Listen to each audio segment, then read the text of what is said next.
چترال کو ملک کی دیگر حصوں سے ملانے والا واحد زمینی راستہ لوور اٹاپ جو سطح سمندر سے 10,500 فٹ کی بلندی پر واقع ہے۔ ماضی میں یہ راستہ ہر سال 4 سے 5 ماہ کے لیے شدید برفباری کے باعث ہر قسم ٹریفک کے لیے بند رہتا۔ لوگ یا تو افغانستان کی دور دراز راستے سفر کرنے پر مجبور تھے یا لوور اٹاپ کے قاتل پہاڑی پر پیدل چڑھ کر دیر جانے کی کوشش کرتے ہیں، جس میں کئی قیمتی جانیں ضائع بھی ہو چکی ہے۔ مگر جب سے لوور اٹاپ کے پہاڑ میں لوور ٹنل کے نام سے سرنگ بنا ہوئے تب سے چترال کے لوگ حقیقی آزادی محسوس کرتے ہیں۔ اب سال کے 12 مہینے لوگ اس ٹنل کے اندر سفر کر سکتے ہیں۔ اس سال معمول سے ہٹ کر بہت زیادہ برفباری ہوئی، جس کی وجہ سے لوور اٹاپ کا راستہ بھی ہر قسم ٹریفک کے لیے بند ہوا تھا۔ تاہم نیشنل ہائی وے اتھارٹی کی جانب سے ٹھیکیدار نے چترال کی جانب راستے سے برف ہٹا کر اسے ہر قسم ٹریفک کے لیے کھول دیا۔ چترال کی جانب راستہ کھلنے پر عوام نہایت خوش ہے۔ ابھی یہ روڈ الحمدللہ بالکل ٹھیک ہے۔ چترال انتظامیہ کا ہم شکر گزار ہیں، بغیر چین ہم اس روڈ پہ آتے ہیں۔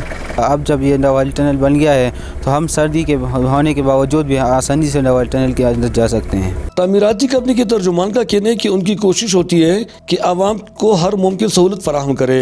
نیشنل ہائی وے اتھارٹی کے اہلکار انعام الحق کے مطابق ان کا ادارہ عوام کی خدمت کے لیے دن رات اپنا فرائض انجام دیتے ہیں۔ جیسے آپ دیکھ رہے ہیں روڈ کا سرفیس بالکل کلیئر ہے، ہر طرح کا ٹریفک روا دوا ہے۔ تاہم عوام نے شکایت کی کہ ضلع دیر کی جانب ٹھیکیدار نے کام صحیح نہیں کیا تھا اور عوام کو 4 سے 5 گھنٹے شدید سردی میں لوور ٹنل کے سامنے انتظار کرنا پڑا۔ ہم ٹنل کے اندر جو ہے نا، میں خود 2 کلومیٹر پیدل ٹنل سے باہر آیا ہوں، اور میری گاڑی پہ بیمار بھی ہے اور کیا نام ہے، بوڑھا بھی ہے، جوان بھی ہے، اور سارے ادھر آئے ہیں پیدل۔ لوگ پریشان ہیں سارے، مطلب تقریباً 25 سے 40-50 گاڑی مطلب اس چترال سائڈ پہ پھنسے ہوئے ہیں۔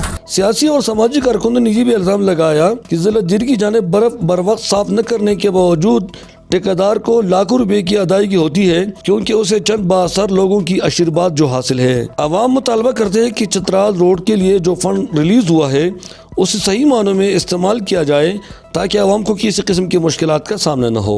لاواری سرنگ کی تعمیر سے چترال کے لوگ 10,500 فٹ اونچے لوور ٹاپ کے اوپر سفر کرتے ہیں، اور اکثر چترال کے لوگ برفانی تودوں کے نیچے دب کر جام حق ہو جاتے ہیں۔ اب سرنگ بن چکا ہے تو برفباری کے باوجود بھی لوگ آسانی سے اس کے اندر سفر کر سکتے ہیں۔